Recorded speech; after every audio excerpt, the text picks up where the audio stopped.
Alright, today is detail day. I'm going to detail this car up. I say detail. I'm not going to get too intensive with this car. You see the glass is pretty bad. I'm sure this paint's pretty bad. You just can't really, you can see it a little bit. But I'm going to clean this car. I don't want to say detail because basically all I'm going to do is wash it, clean the tires and the glass up, and that's really about it. This car is not really ready to sell yet. I still got a little bit of a rough idle. Runs and drives great, but it's got a little bit of a rough idle. So I'm not really ready to sell it. If somebody comes up wanting the car, I give them a discounted rate on it just to get rid of it. But aside from that, I'm not ready to sell it, so I'm not going to detail it. I'm just going to clean it up real good. And I got a couple other vehicles that I'm going to get detailed today. So we're going to get started on this one. This is what the interior looks like. And it's pretty dirty as far as that goes, you know, just the floorboards, but the interior is really in great shape. I'm not even gonna mess with that. I'm not gonna shampoo it, steam it, nothing. I'm just going to vacuum this thing out, maybe dress the plastics and the doors, and that'll probably be about it.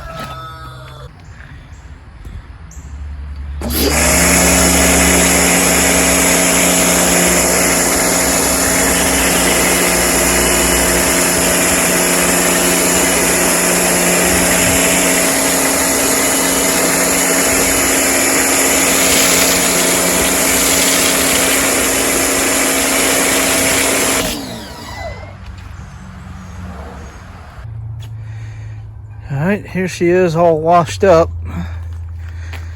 Now, it looks a million times better, but is it going to be perfection? No, because we're not doing any paint correction on this car. It's glossy because it's wet. It's not actually glossy. we didn't wax it. We didn't seal it. Didn't buff it. It just, the paint's too far gone. Like, you know, the paint's just too far gone to do that with. I'm sure some level of paint correction would be adequate for this, and worth putting in the work, but just not for me. I'm gonna sell this car really cheap. It's a good little A to B car. It's just not worth putting the 10 hours or more it would take to make improvements on this paint. Buffing it out, it's just not worth it. So we're gonna go with that, and that'll be it. Now, I've cleaned quite a bit of glass in my time, but this right here, good Lord, all of this,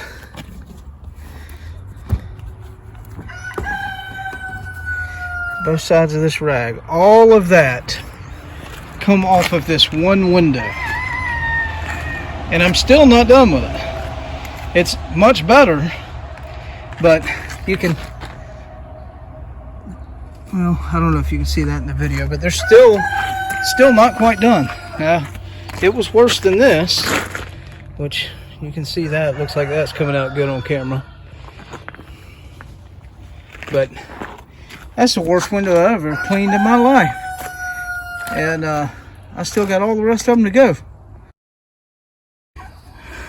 Alright guys, here we are.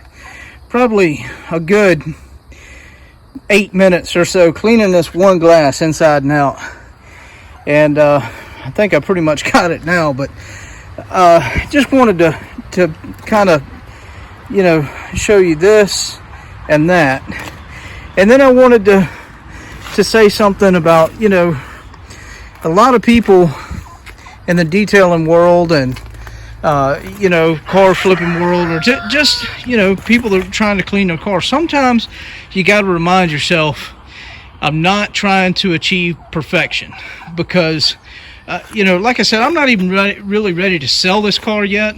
That doesn't mean I want it to sit in my yard dirty, but it doesn't mean that it needs to sit in my yard impeccably clean either, because obviously it's going to get dirty just sitting here. So sometimes you got to remind yourself, I'm not trying to achieve perfection.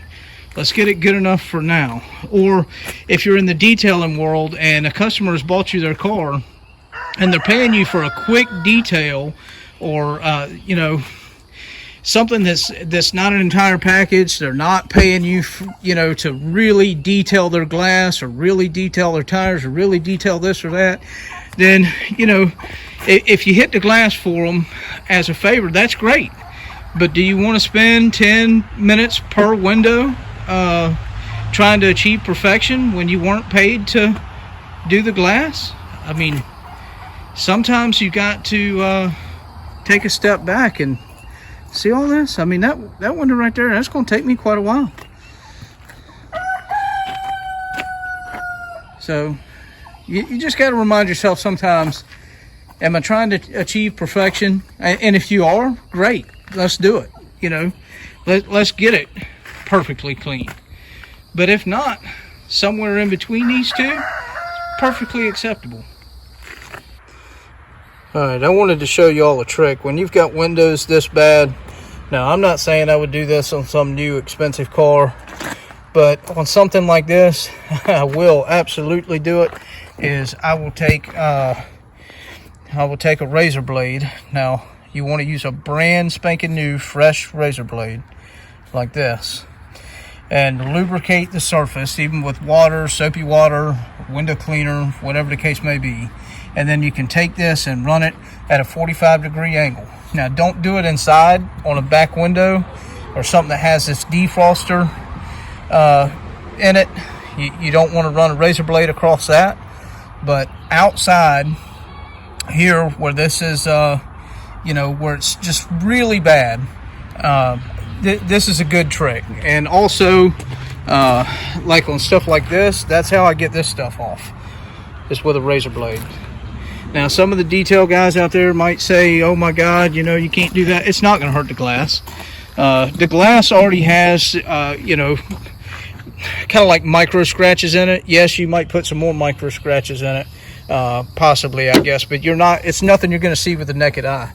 And if you're worried about sealing that up, well, if you're maintaining a car, you need to be putting something on your glass anyway. And they make some great glass products these days, so you can put something on there to seal it. They even make something that's like a ceramic for your paint for the windows now. So after you get them good and clean, you can seal them, and that's something you should look into if it's your own personal car, or if it's a car you're detailing for somebody else that you're going to maintain, or that they want to properly maintain. That's a good product to look into. But we're about to clean this. This razor blade, I guarantee, is going to cut my time in half on these windows. Okay, guys.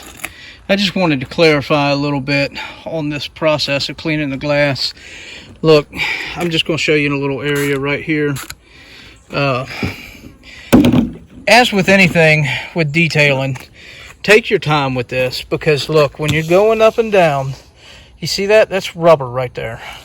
So go really slow all the way around the edges, right? Go really slow all the way around the edges. And then once you get around the edges, you want to go up and down motion. You want to go side to side motion. And then you want to go at a 45. But in all of this, don't go across there, because you're gonna hit the rubber, you're gonna hit one of the seals, you're gonna cut them. You don't want to deal with that. Go, you know, just like anything else with detailing, take your time. Let's do it right the first time, and then you won't have to worry about hurting anything. Well, if y'all will, please like the video if you liked it. Thumbs up if you liked it. Thumbs down if you didn't. And if you will, subscribe to the channel if it seems like some content that you might enjoy. We're trying to grow our channel, and if nobody's watching, there's no point in growing the channel. We're trying to grow our channel, and you know, every subscriber counts. Everything helps. So we appreciate all the support. We thank you. Goodbye.